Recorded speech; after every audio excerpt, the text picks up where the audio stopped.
Teşekkür ederim. İki muhteşem insandan sonra bu beni gömme operasyonu. Ben ne anlatacağım size? Ama erkeklerin dinlemediği gerçek. 18 dakikaydı konuşmaları. Yarım saattir dinliyorum hepsini. Şimdi ben ne yapacağım? Ben 18 dakika konuşacağım. Efendim hepinizi saygıyla selamlıyorum. Hoş geldiniz. Sefalar getirdiniz. Aşkı konuştuk, seksi konuştuk, ilişkiyi konuştuk. Sıra parada. Ne dersiniz? Biraz para konuşalım. Hayat cesurları sever diyoruz. Evet, hayat cesurları seviyor. Ben cesur muydum? Bunun kararını vermem için biliyordum ki benimle hayat arasındaki en büyük engel eşikti. Oraya karşı durursam, oraya atlarsam her şey yoluna girecekti. Ama benim dönemimde, yaklaşık yarım yüzyıldan evvel, yarım asırdan evvelki bir zaman döneminde itiraz etmek, soru sormak, okuyacağım demek, araştırmak, hakkını aramak, bunların hepsi çok ayıp şeylerdi. Canına yandığımın memleketimde kültür dinden daha baskın. Din yapmadığınız şeyler için sizi affeder, kültür asla affetmez, gömer. Tereddütsüz yapar bunu. O yüzden cesur olmak önemliydi. Benim dönemimde önemliydi. Şimdi gençler daha iyiler. Bugün sizi Mersin'in bu güzel sokaklarından alacağım. Tarih ve kültür kokan sokaklarından şöyle bir dünya turu yaptıracağım. Yaptırmaya gayret edeceğim daha doğrusu. Evet, hikayeler bizi bağlar. Ben dedim ki gelip ne anlatayım size? Hemen aklımdan geçti. Doğu Akdeniz ekonomisini anlatayım. Yıkıcı yaratıcılığı anlatayım. Uzak Doğu'nun, Asya Pasifik'inin ticaretini anlatayım. Ne bileyim aklımdan geçen bunlardı. Afrika'daki yatırım fırsatlarını anlatayım. Hayır dediler, hikayeni anlat. Nesini anlatayım dedim hikayemin. Sonra niye hikaye anlatayım? Bir baktım ki hikaye dediğimiz şey aslında çok önemli bir şeymiş. Geçmişten bugüne köprüler kuruyor ve bugün yarattığınız, yazdığınız hikayelerde geleceğe köprüler kuruyor. Bunun önemini kavradıktan sonra hikayemi şöyle bir gözden geçirdim. Ne oluyor dedim. Evet, her şiirin, her şarkının, her sözün, her aksiyonun bir hikayesi var. Ama hikayelerin hedefi yok. Hedeflerin hikayeleri oluyor. Bunu da biraz sonra anlatacağım size. Peki burada olma sebebim nedir? Burada olma sebebim, burada da gördüğünüz gibi güneş kendi için doğmuyor, yağmur kendi için yağmıyor, çiçek kendi için kokmuyor. Doğada her şey simbiyotik bir yaşamın içinde birbirine destek veriyor. Elinize bir çuval buğday alın ya da kiraz çekirdeği. Karanlıkta çuvalın içinde tutun, 10 bin yıl kalırlar orada. Benzer şeyler bir arada durarak kendilerini geliştiremezler. Biz insanların ana temel nedeni bu dünyada farklılıkları görmek, farklı şeyler yapmak olduğunu düşünüyorum ben. Buğday ya da zeytin çekirdeği ya da kiraz mutlaka bir başka yere gidip suya olan ihtiyacıyla, içindeki yazılım ve donanımla ağaç olacağının, başak olacağının bilincindedir. Bizlerin ise birbirine ihtiyacı var. İnsanların birbirine çok ihtiyacı var. Çünkü hikayeler böyle başlar. Ya şehre bir yabancı gelir, ya siz şehirden gidersiniz. Başka şekli yok bunun. Hedef belirlemek, hikaye yazmak. En önemli kısmı da bu bence. Bakın sene 1961. Kennedy kendisine bir hedef koyuyor. Diyor ki, ey Amerika, 10 yıl içinde Ay'a gideceğiz. 400 bin bilim adamı buna inanıyor. Ve 8 yılda Ay'a gidiyorlar. Mandela 27 yıl hapis hayatı yaşıyor. 27 yıl sonra diyor ki, asla ama asla pes etmeyeceğiz. Bir zirveye tırmanacağız, gerekirse bir başka zirve varsa ona da tırmanacağız. Buna inanan kıta Afrika'sı özgürlüğüne kavuşuyor. Jiang Zemin, Dong Jin, bunlar Çin'in devlet başkanları. Ve bir slogan yapıyorlar, bir hedef koyuyorlar. 1,2 milyar insan için. Zenginleşmek güzeldir diyor. Hadi zenginleşelim. 1,2 milyar insan buna inanıyor. Ve Çin dünyanın 1. sırasına oturuyor ekonomide. her şeyini yitirmiş, fabrikaları olmayan, tarlaları bombalanmış koca bir ülkede sarışın mavi gözlü bir adam hedef koyuyor. Ordular, ilk hedefiniz Akdeniz'dir diyor.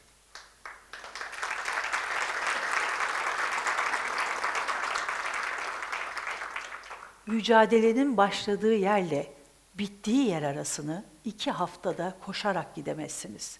Bütün bir ülke arkasında duruyor ve o hedefe varıyoruz, cumhuriyete, özgürlüğümüze kavuşuyoruz. Bence bu çok ama çok önemli.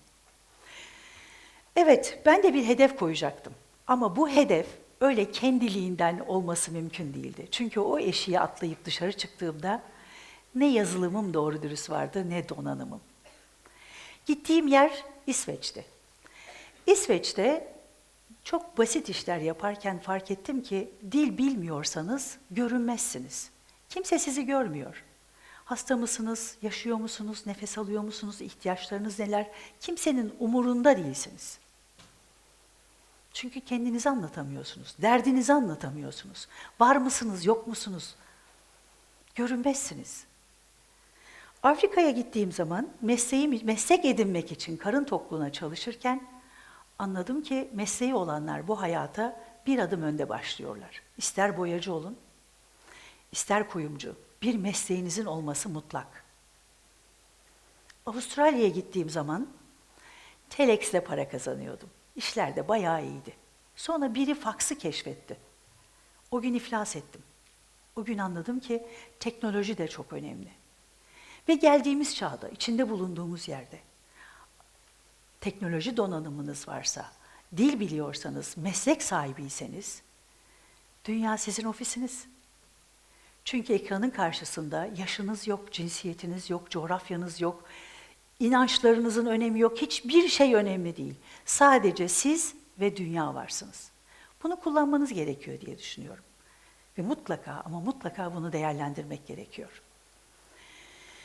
Evet, artık hazır olduğumu düşündüm.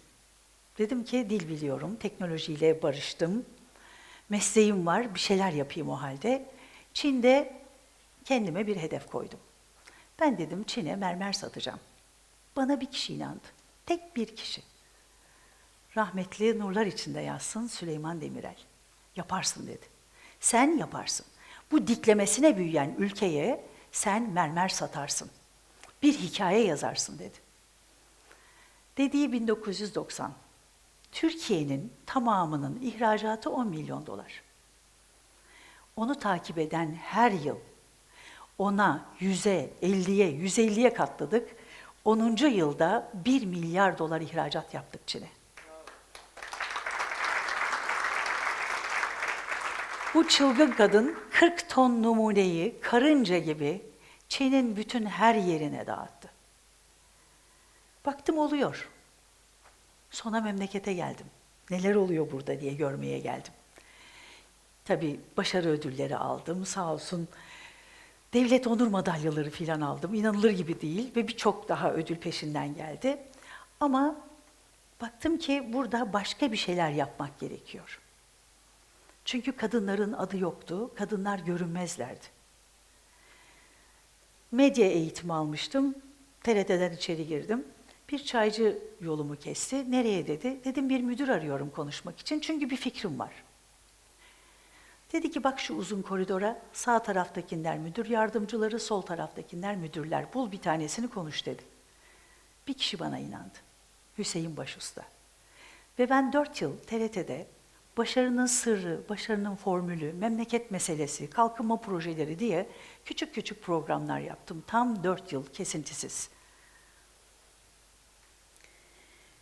Türkiye'nin her yerinden kadın girişimci, daha doğrusu cinsiyet ayırmaksızın girişimcileri davet ettik. Davet ederken dedik ki gelin, gelin rol model olun, gençlere yol gösterin, ne yaptığınızı anlatın, nasıl yaptığınızı anlatın, nasıl başardığınızı anlatın.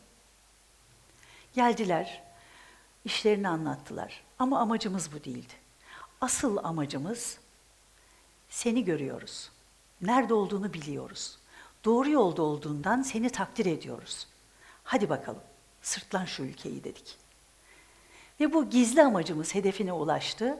bize sohbete gelen bütün insanlar istisnasız ulusal ve uluslararası ödüller aldılar. Yeter miydi? Yetmezdi. Bu benim için yetmezdi. Artık söz aksiyona geçmeliydi ve kadın girişimciliği desteklemek için, görünür olmak için bu sefer Dış Ekonomi İlişkiler Kurulu'nda seçimlere girdim. Seçimlerde kazandım, inanılır gibi değil. Belarus İş Konseyi Başkanı oldum. Önce Avrasya coğrafyasında çalıştım. Sonra Afrika coğrafyasında Mısır İş Konseyi Başkanlığı yaptım. Peşine Asya Pasifik'te Avustralya İş Konseyi Başkanlığı yaptım. Bu dönemde de Kadın Girişimciler Derneği KAGİDER'in kurucu üyelerinden oldum. Artık görünüyordum. Artık kadının ne yaptığını herkese anlatmaya başlamıştım. Ve gerçekten eyleme geçtik ve şu anda KAGİDER'in sayesinde ve siz kadınların sayesinde dünya bizim ne kadar başarılı olabileceğimizi, neler yapabileceğimizi görüyor. Bilgi paylaşarak çoğalır dedim. Üniversitelerde gençlere dokunmak için yola çıktım. Birçok üniversitede, birçok sanayi odasında, ticaret odasında, Mersin'de dahildir buna, hem çalıştığım, başkanlık yaptığım ülkeleri anlattım, hem neler satabileceğimizi, hem de Türk kadınlarını olduğu gibi alıp Hindistan'a, Güney Afrika'ya, Mısır'a, her yere götürdüm. Bir kadın isterse neler yapabilir, yeter ki engeller ortadan kalksın dedim. Erkeklere bunu anlatmaya çalıştım. En büyük başarıyı kendi sektörümde yaşadım. Çünkü 6.000 madencinin emek verdiği bu sektörüm benim erkek ağırlıklı bir sektördü. Ben meğerse ilk kadın madenciymişim, onu da Türkiye'ye geldikten sonra öğrendim. Ve şimdi birçok sektördeki birçok meslektaşım karısını, kızını, gelinini sektöre soktu. Ve artık kadına olan inanç ya da inançsızlık yıkıldı. En önemlisi de buydu bence. Evet, dünya cesurları sever diyoruz. Bana sordular, nasıl başardın? Düşündüm nasıl başardım diye. Hepinizin radyosu vardır. Hepiniz radyoda bir frekans ararsınız. Netleşsin diye dikkat edersiniz. O cızıltılar, o sesleri kapattığınız zaman netleşir ve müziği ya da haberleri duyarsınız. Başarmak da böyle bir şey. Odaklandırmayı gerekiyor. İlla ki odaklanmalısınız. Çünkü size sürekli yola çıktığınızda çok zor olacak. Paran var mı? Yapamayacaksın. Hay Allah, keşke başka iş yapsaydın. Oluyor mu bilmem. Bu kadar sabredecek misin dediğimiz o bütün cızıltılardan kurtulup netleşmeniz gerekiyor. Cesaretle, disiplinle ve netleşerek yola çıkmanız gerekiyor. Evet, sadece cesurlar iz bırakıyorlar. Ben bu küçük yaşamımda iz bıraktığımı düşünüyorum. Bundan dolayı çok mutluyum. Gerçi boşandığım için bugün bütün sülalemin boşananlarının annesi beni arar, gözün kör olsun senin yüzünden bak kötü örnek oldun derler. Ama sülalemin bütün kadınları girişimci. Hepsi ayaklarının üzerinde durur, ekonomik özgürlüğünü sağlamıştır, masaya yumruklarını vuranlardandır. Bundan da gurur duyarım. Şimdi diyor ki, birini suçluyorsan henüz yola çıkmamışsındır.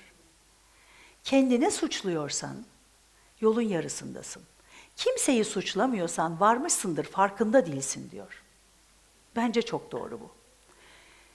Ve inanın bana, kimse söylediği ve abarttığı kadar meşgul değil. Hepimizin yeteri kadar her şeye zamanımız var. Yenmemiz gereken düşman burada. Tembelliğimiz. Bunu yendiğimiz takdirde önümüzde hiçbir engel yok. Korkmayın, cesur olun, disiplinli ve sabırla çalışın. Burada olmak harika bir şey. Pınar Hanım'a ve TEDx'e bu fırsatı verdiği için çok teşekkür ediyorum.